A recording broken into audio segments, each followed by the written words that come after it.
Hello everyone, this is Laco S, and in today's video we're going to kick off our very long and involved tour of the mission editor with a video starting with the very bare bone basics of navigating the editor, looking at what's there, and starting to peel back the mystery of all those different icons and screens.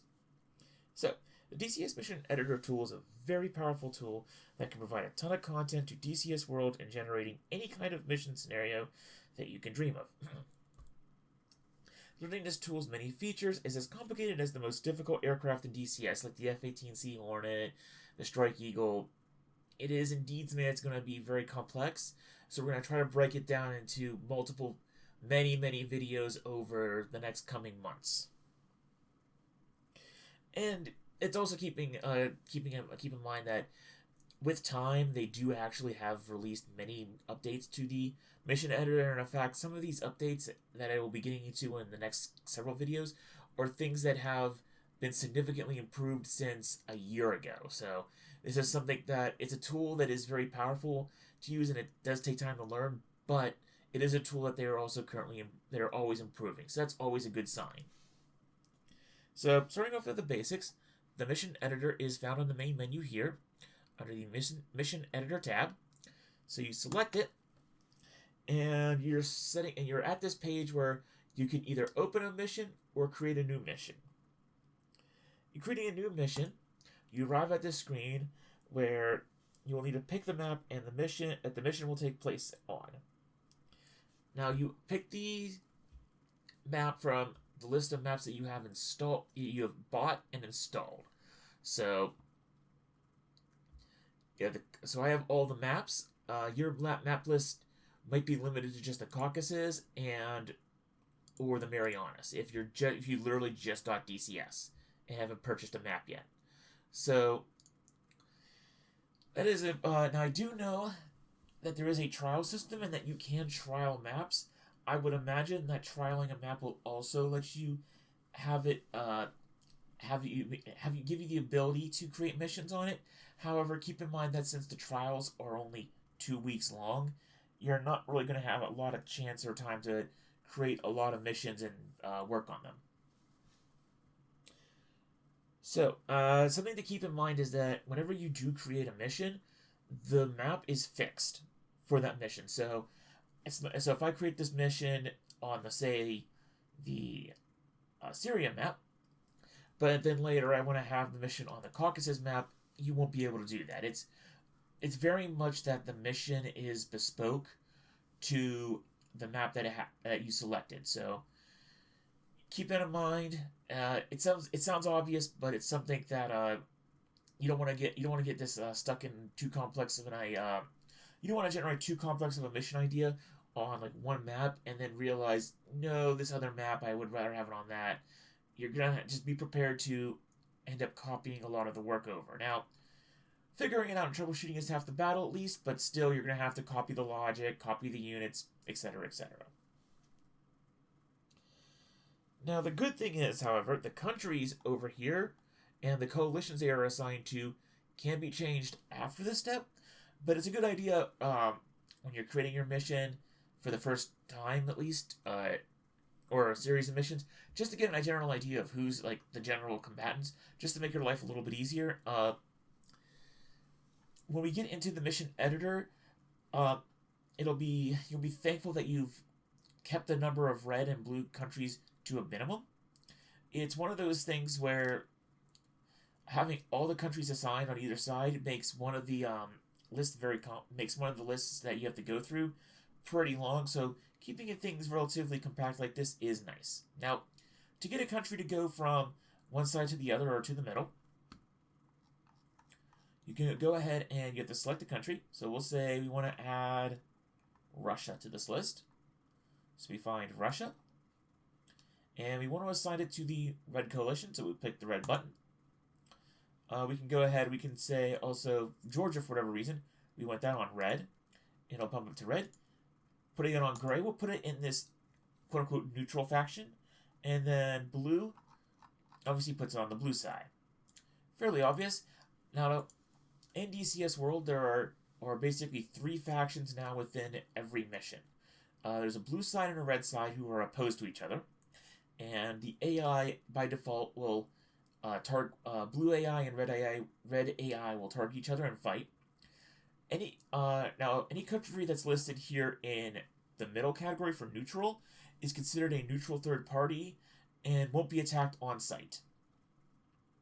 So you can have situations where the blue coalition is fighting the red coalition, but then say there's a United Nations peacekeepers are in the middle and delivering food somewhere, or like evacuating civilians, and you have to contend with the fact that you might have neutral third parties in this fight. The standard is, by the way, sort of in like the standard quote-unquote parlance, is NATO and NATO-aligned countries fall underneath blue, and Russian and Chinese and otherwise what used to be called the Warsaw Pact countries are in red. So basically, you can, for at least people in like the NATO world and like NATO land and the United States, basically you can consider red part of the enemy faction. But of course, you can also play as which is funny, by the way, because in the Cold War, the Russians saw themselves as the red faction, and they considered the Americans the blue faction, and they were the antagonists. So, interesting little side snippet of history and how you'd think that the red faction was considered quote unquote the enemy faction, but the Russians did literally see them as the red faction for obvious reasons. The main thing to keep in mind before we get off this into some of the menus is that the countries do matter, mainly because not because of their placement on the map or borders or anything. The main reason the countries matter is these actually do limit. They do limit what units you have available to you. So Georgia will only have access to units that the Georgian military would have. The UK would have, here in the middle, would only have access to units the UK military would have. Ukrainian military, so on and so forth. Something to keep in mind is that now with some of the player aircraft, they do allow pretty much every country to use them, but that's more because of gameplay reasons than anything else. But regardless, you just want to, the majority of your AI units are going to basically be predetermined by your countries, so keep that in mind when you're assigning countries from one side to another. Lastly, on the note of countries, let's see here. I would say, it's Combined Joint Task Force Red has all the units in the game in it. Combined Joint Task Force Blue also has all of the units in the game underneath that country. And then United Nations Peacekeepers also has all the units in the game underneath that faction as well. In addition, the USAF Aggressors, they also do have every single unit in the game underneath its banner. In the distant past, the DCS world until about a couple years ago, USAF Aggressors was the only way that you could get every unit in one country. So, as a rule of thumb, I would definitely always have Combined Joint Task Force blue on blue and then red on red, just to make sure that your that coalition has at least access to certain units. One of the things to keep in mind is that some countries are very limited on the units that they have to pick from, and that also includes some countries not having infantry of their own. There is a quote-unquote generic M4 infantryman and a generic AK infantryman, but not all but there are some countries that do not have access to either infantryman.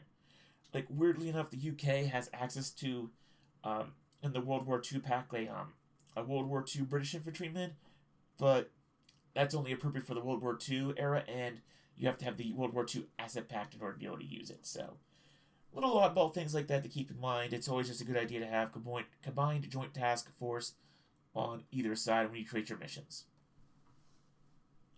So let's go into the mission.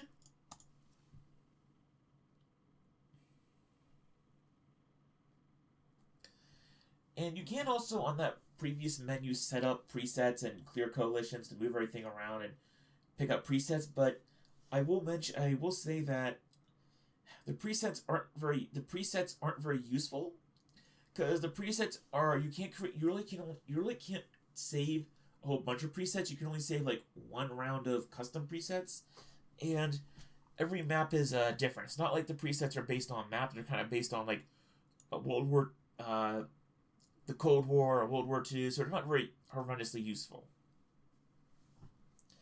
But anyway, so we loaded into the Caucasus map here, and then once you've loaded into a brand new map like this, you loaded into a map. There are no units on this map. Country borders are here in red, but they really don't have too much of an effect in game, other than just sort of like as a real world geographic reference. And other than that, your air bases are these blue circle icons here. There's plenty of other icons for like navigation beacons. Bullseye marker we'll go over when we talk about AWACS. And in general, this is a map of the combat area that you will have. I will get to map types down here in a bit, but first we're going to go ahead and talk about the left and right sides of the screen. So, going over here, we have create a new mission, if you want to create a new mission. Open file opens a previously created mission. Save mission file saves, and there's an autosave function that we will get to later. But we're going to get to now the really good juicy bits are down here. So your first option is create mission briefing. And you can go ahead when you create the mission briefing, and it allows you to basically give a sortie name to the mission. This isn't the mission file's name, but it is like sort of like the name of like the mission in game. You have a briefing images panel. You can add images. You can basically describe a situation, describe a task for that side, and that's basically how you give players information when they first boot into the game, or to even remind yourself, or to reference for your own benefit later on. There's a date, time, and weather page, and this on the right-hand side brings up all the good juicy information on the time and weather. So you can adjust the start time, the weather, the sun and moon position is shown, so you can do that. Adjust the weather down here. This is an entire video just going over all the details of this, because this gets really in depth and juicy. Set rules for trigger is basically the in-game trigger logic panel. This is another one of those. This is a multi-video discussion going into all the different triggers, conditions, and actions. But you can real quick and just throw up a real quick example what it can end up looking like. So you can have effect smoke, different smokes. This will give you an idea what that page does. You can define mission goals, and this is something that is more or less used for creating your own campaign. And you have battlefield commanders.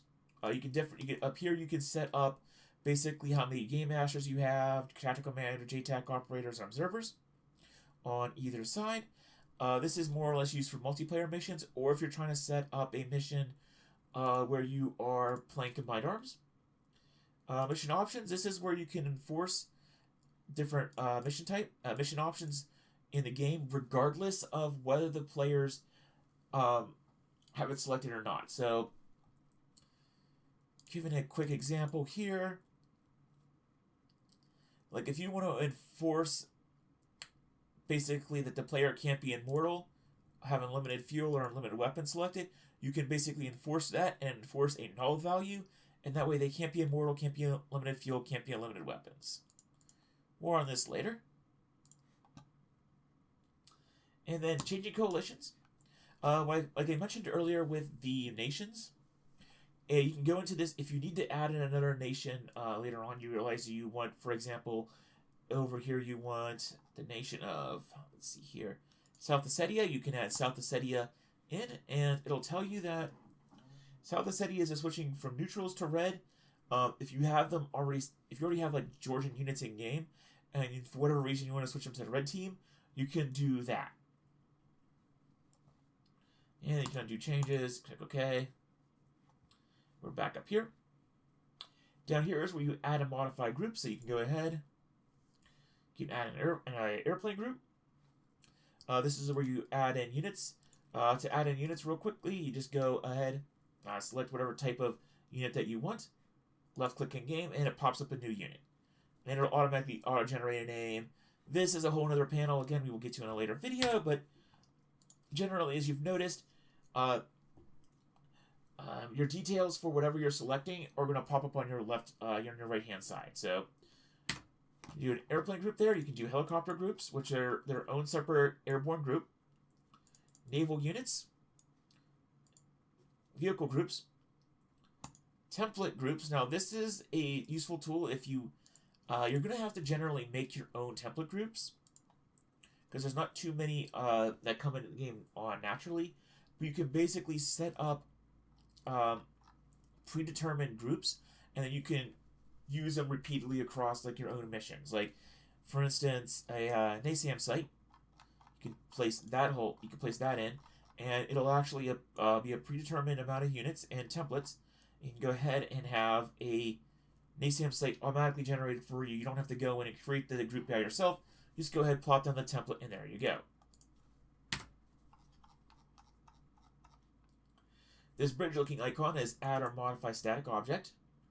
And there's a whole bunch of these. And basically these are units that are, you can technically consider them set dressing. You can use them to like either dress up your airbase, dress up the scene of where where the action is. You can also use them as static targets. So like non-moving targets, they're really good for that. All sorts of fun things you can do with static objects in game. Just keep in mind these have no AI, whereas the previous 4 groups of the airplane, helicopter, ship, and ground units all do have AI. Initial point object is something that tends not to be used a whole lot. I've never come across a use of it. It's very much something I believe the A10 uses. Some things you'll notice when you come across this game is that a whole bunch of some odd systems that seemingly are never used were only created for when this game was in primarily a A10C Warthog simulator. Bullseye basically sets up the bullseye location, and this is used for AWACS to give bullseye calls. That is something that is we're not going to cover quite yet, but just keep that in mind for that time. Creating trigger zones. Basically, whenever you need in-game logic to hook up to a physical in-game space, you use a trigger zone, and you can have all sorts of logic going over trigger zones. You can go ahead, click them, move them around, adjust their color of the text and the back view of the field and all that fun stuff. Next up is trigger zone list, and you can actually have a list pop up showcasing all the trigger zones and where they are. And this is a very useful tool when you start having a whole bunch of trigger zones. Unit list then does something very similar, where a list of units will pop up. So we're going to go ahead and drop in some ground units. You will notice whenever you do click around in the simulator, you create waypoints. We'll talk about those later. Those are how you basically get units to move around. So we're going to go ahead and create that. Right-clicking off a unit, by the way, deselects the unit and stops you from producing a whole bunch of waypoints. So now we have those 3 different units.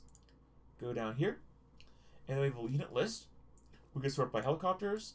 If we want helicopters shown, planes, vehicles, ships, and statics shown, and how you filter them. You can filter them also by red, blue, neutral, and by country. Hidden units are units that you can use to you can basically hide units in the editor if you need to clean up the editor and make it look a bit nicer. And you can use this to remove a group or object. So you can go ahead and do that, and it gets rid of the object. You can also hit the delete key. Map, you have the map options here, and you can also use this now to basically clean up and adjust how you want your actual map to look like. So we're going to go down here to Batumi.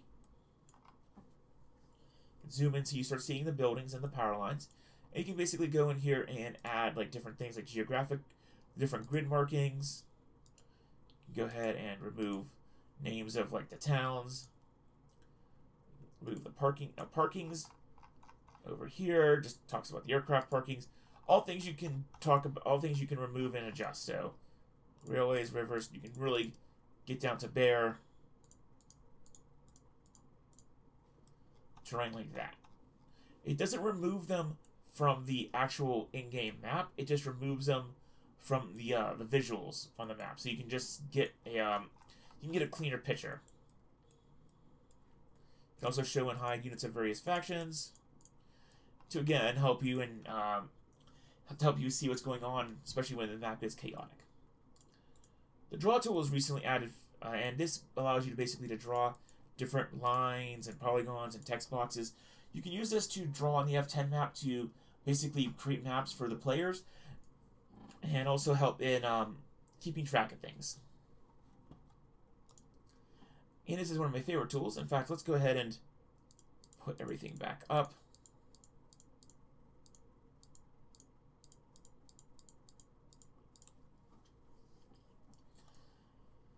So we can use the measuring... Now, this is one of my favorite tools. This is the use ruler tool. And you can use this to basically measure things in-game.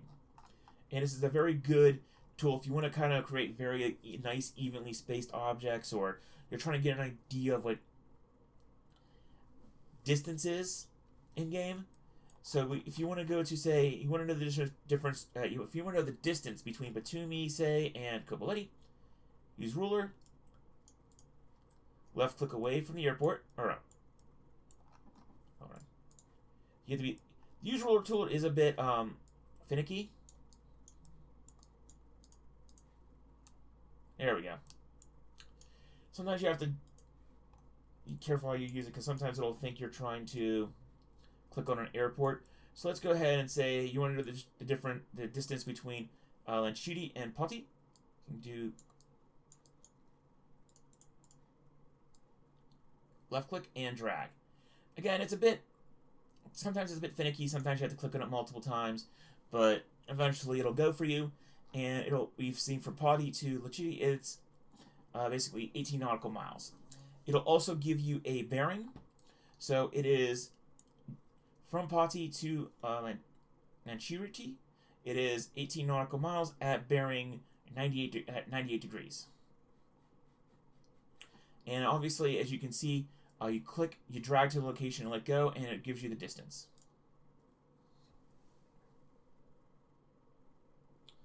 Now, get to the bottom of the screen, and it has actually a couple of interesting things.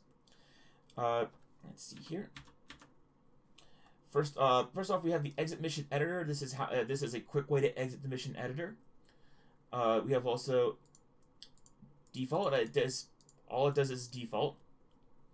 But now we get to do the coordinate systems here, and this basically goes over the different coordinate systems that are in-game.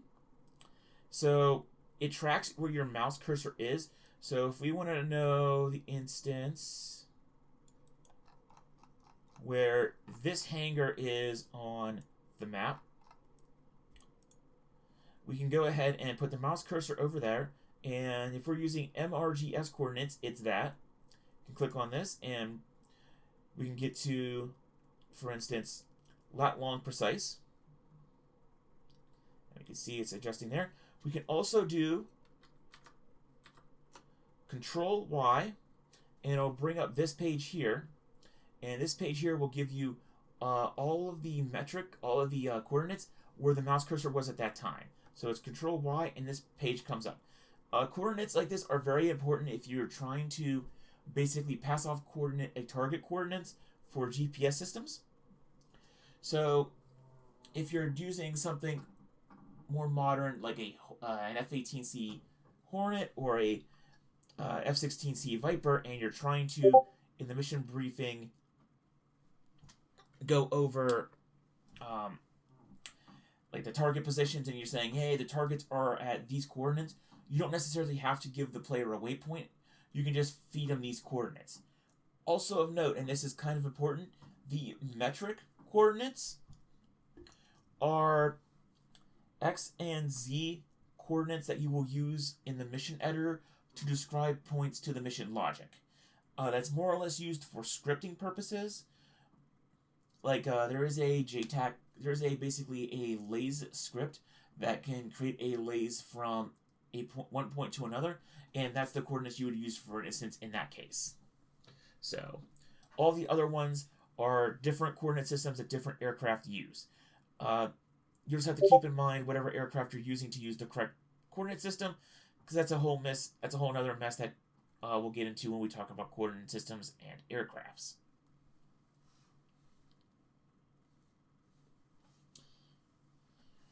Also, moving on from coordinates while we're talking about that, the next section over is altitude, and this is altitude above mean sea level. Keep in mind that it can drastically increase over a relatively short distance, say here in the mountains. So it's a good idea to just, if you're having flights go over mountains or you're having units or anything near mountains, give a quick pass over on the mouse and just generally give an idea of what the altitude is in the area so you don't have flights starting too low. So, for instance, over the Caucasus, over these Caucasus, if you wanted to see how high we needed to get a flight to go over to clear these mountains, we can move our mouse over to, say, this mountain right here. We can scan across, and we can see we're hitting roughly an altitude of 18,000 feet. So we'll know either to divert flights around it that are lower than that altitude, or to have flights climb at around, say, 19 or 20,000 if they were going over that peak. The next indication is magnetic declination. That is something that you will have to keep in mind for nav. It's a very but it's very much something that pilots are going to have to keep in mind whenever they're talking about using magnetic versus true headings in their compasses.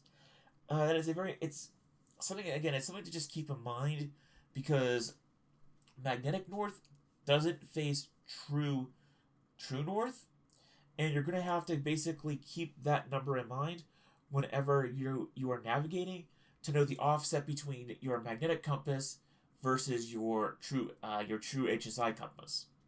So that's something that the mission editor does tell you, and you can see that it does ever so slightly variate between there's ever so much a slight variation between the one side of the map over here to Napa, where it's 7, and all the way over here to Tbilisi, which is a 6.5. Not too much, but it is something to keep in mind depending on what area of the world you are in.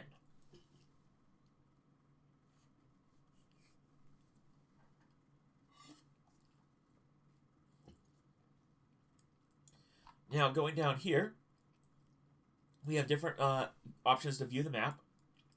So we have a map option, which basically gives like an old school fashioned paper chart. And as you zoom in and out, it'll do different charts for different zoom levels. This is more for, to be honest, this is for more laughs. Not laughs, but it's more for just sort of like fun and like reference purposes. It's not super useful for a mission editor. However, I do believe this is the map that will be given to players whenever they use the kneeboard to navigate. So it is an option you can use, but more practical option is to use either satellite or altitude. Satellite basically gives like an in-game look.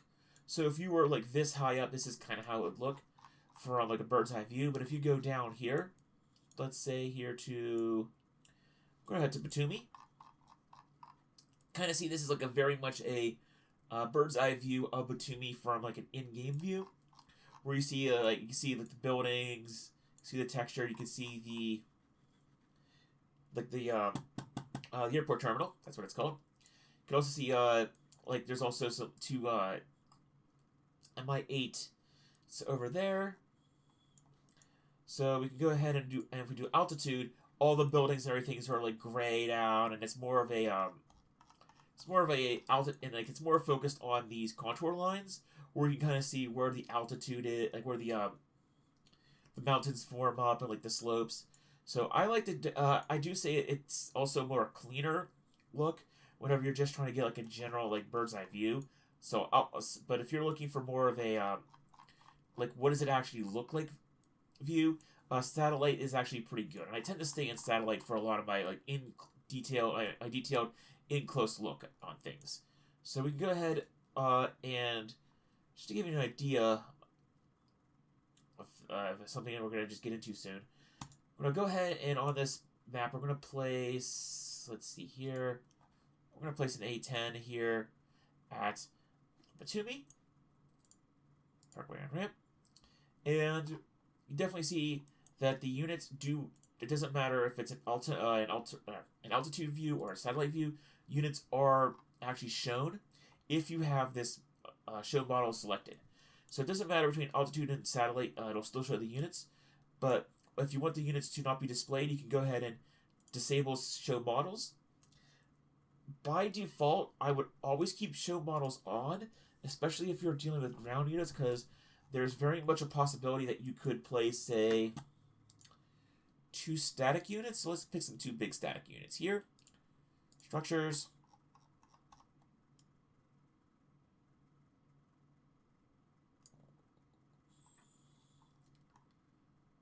See, Tech Combine. So, if you don't know how big the Tech Combine is in-game, you could end up easily doing something like this. And then copy-paste. So you also, in Note, when your Windows shortcuts work for copy and paste, so we'll do Control-C, Control-V, and we have 2 of these Tech Combines right next to each other.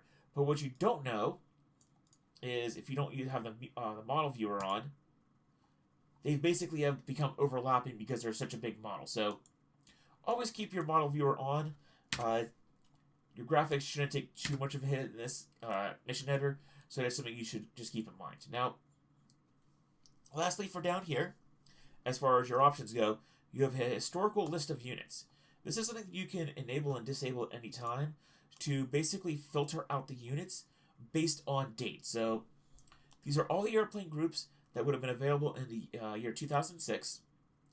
So we're going to go ahead, we're going to select Georgia. Let's see here. Yeah, let's go ahead and select Russia. Let's go, in fact, all the way up here to Kobuleti this time. And we're going to go ahead and place a aircraft at Kobuleti. And this is all so these are all the aircraft that the Russians were flying in the year 2016 that are in game. If we want to change the date, because the default date the default date for every newly created mission is 21st of June 2016. We're going to change this to the 1970s.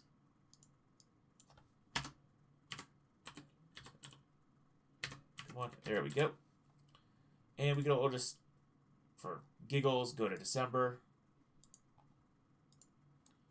So, month doesn't matter, it filters by year. So, let's see here. As you can see, it's actually kind of stuck because Russia, as the game thinks, it wasn't around in 1975. It's probably confused with the Soviet Union.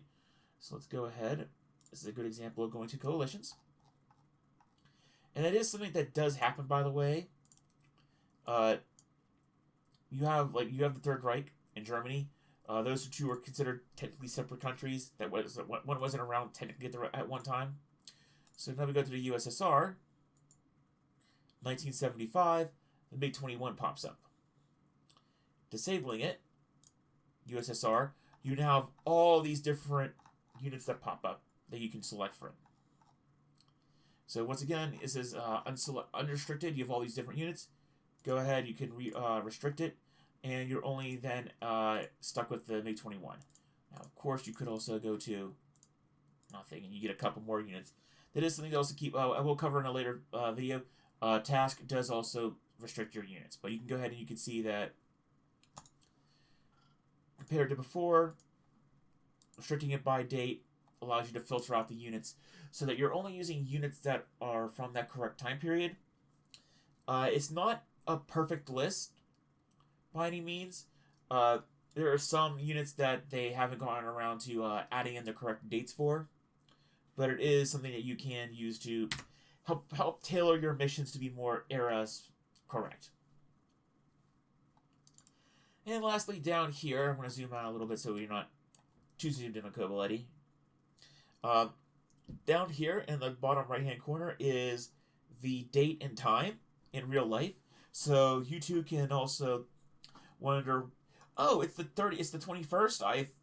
Wait, it's the 21st already? I thought it was the 20th, and then realize it's 1 o'clock in the morning. The mission editor is very much like the Civilization style games where you could really get sucked into it, and hours pass before you realize that, oh, wow, it really is that late. So that's just nice to have right there. Circling back up to the top, we have up here file, and it's your standard issue things where you can have a new mission, open an old mission, save. You can rename the save file, or actually you wouldn't resave it. It just doesn't rename the save file. It creates a copy of the save underneath a new name. You can open up a backup, which is part of which we'll be going over shortly. You can view basically information in either metric or imperial. You can use NATO icons or Russian icons. Beacons info basically helps you sort out information based on what navigation beacons are in game. This is something that you're gonna really use, especially if a map comes out for the first time, to try to figure out what beacons are where. But in general, you can also use the map to find the beacons, so it's somewhat useful. But it is something you can use if you're trying to find like a very specific beacon somewhere, and you're not anywhere near it on the map. You're just trying to remember, like, oh, there was a Tachyon beacon, or where was it? Edit allows you to add ships and templates, and loading and saving static templates or map-wide. These are map-wide templates that you can use. They're not so if you're trying to create like a series of missions, you can use these to basically load up a whole bunch of statics all at once for a series of missions. Flight basically allows you to fly your mission, and this green icon here, I skipped over it earlier. This green icon here allows you to fly the mission, so you can actually create a very simple mission in the mission editor and immediately right away fly it. It's great if you want to test something. Just plop down a few units and then try things out. If you're not going to have obviously access to all the missions, you're kind of stuck flying the mission that you created, but you can easily just create a mission, fly it to test it out, and then go back into it, go back into the editor and edit out the mission to like play around with it a bit more and try out something different. Prepare mission is used for the Black Shark 3, I think, and definitely the A10C to prepare the mission for to prepare the mission and the aircraft for use. The A10C uses some odd workarounds in order to have in order to load presets into the mission before the player uses it. That's how you use that. Prepare mission also helps, I believe, in the loading of scripts into the actual mission and game itself. But that's a feature that we'll talk about later. Record AVI, I haven't really played with this too much, but you can basically record an AVI file. Replay basically allows you to replay a track file. And launch multiplayer server launches a multiplayer server from here. It's not something you probably want to do from here, but it's something you could do if you're trying to test something out. Campaign. Campaign helps you basically build a campaign out from here. Customize. This is where things get a little bit interesting.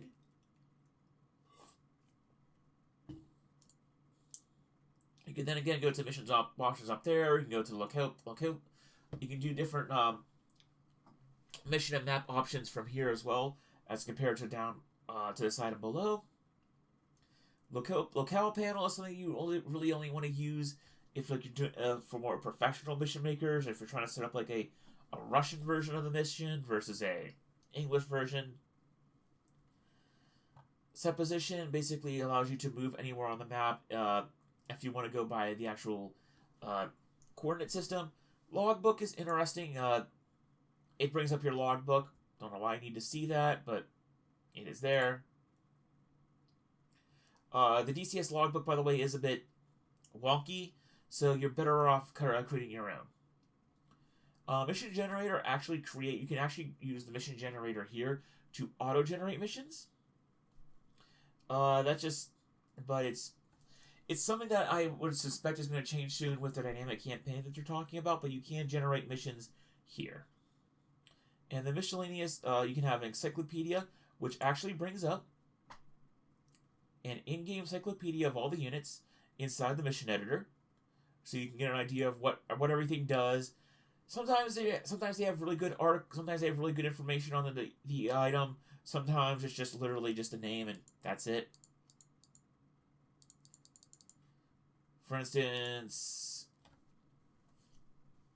you have the carrier boss. He actually has a nice little spleel. Shooter, technician, they actually break down all that stuff.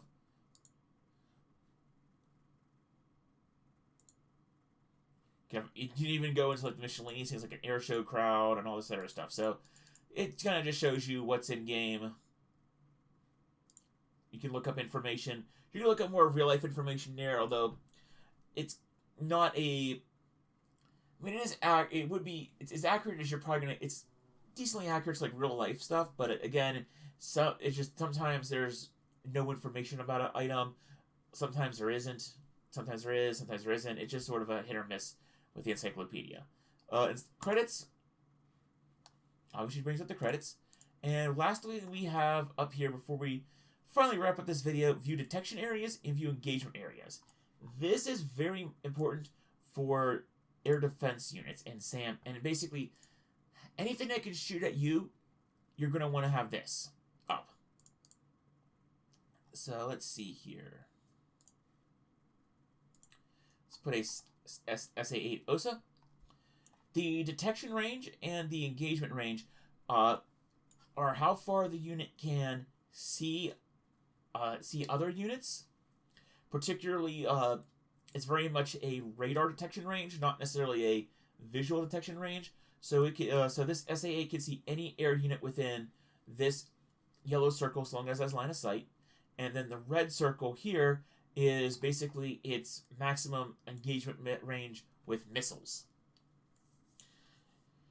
Now, different objects have different engagement ranges, and for instance, we can have artillery here. Artillery obviously can't shoot at aircraft. Well, this type of artillery can't shoot at aircraft, but you can definitely still have a engagement range, and this is basically how far it can shoot at ground targets. So that's something to keep in mind, that not everyone's going to have a detection range. Usually SAMs and anything like that has radar will give a detection range, and that's your detection range on radar. Whereas engagement range is just any of that unit's engagement range. That's how far it can shoot its guns and other weapons. Now, this green circle here, by the way, is really interesting. Not every unit has this. This is the minimum engagement range. So basically, this unit can't shoot at anything inside this minimum circle here. Now let's see a bit more of an extreme example.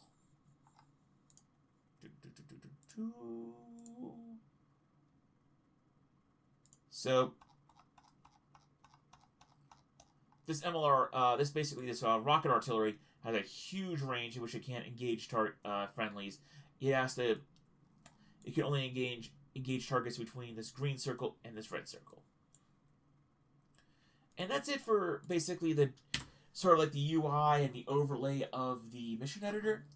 We're going to start off with the really in-depth description of everything, like actually placing units and setting up your units in the next mission. So until then, this is Loco S signing out. Hopefully this wasn't too complicated, but once you start understanding how the UI works, it's fairly intuitive. the real challenges are going to be coming up ahead, understanding the AI of the unit and sort of understanding what you can and can't do. Or rather, how to get to do the things you can't do easily. So, until then, see you around.